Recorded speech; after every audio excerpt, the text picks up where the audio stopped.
Bonjour, on se retrouve pour le bilan de cette Amazfit Fitbit de chez Xiaomi.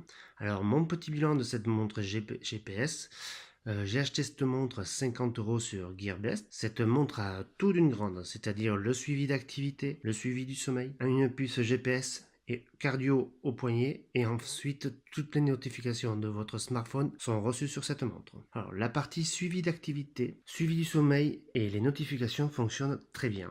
De ce côté, pas de problème. Pour 50 €, vous avez un très bon tracker d'activité. La fonction GPS fonctionne aussi très bien. Le temps d'accroche des satellites est un peu long, mais reste convenable par rapport à une Geonote 220 de chez Decathlon par exemple. Pour la fonction cardio, la montre ne tient pas du tout ses promesses. On est obligé de mettre la montre en inversé sur le poignet. Je vous explique.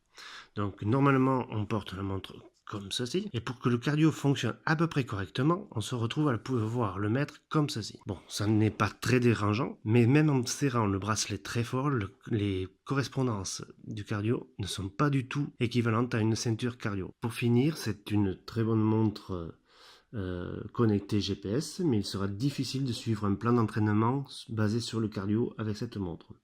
Du coup, par rapport à des montres plus chères, on se retrouve dans l'équivalent d'une Garmin 230 qu'on l'on trouve à 269 € hors promotion, soit 5 fois plus cher. Donc la Amazfit est quand même intéressante pour le runner débutant qui n'a pas envie d'investir une grosse somme dans sa montre.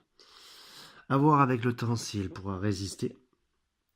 Le prochain test sera sa grande sœur, la Amazfit Pace de chez Xiaomi. Je vous souhaite donc un bon run. À bientôt.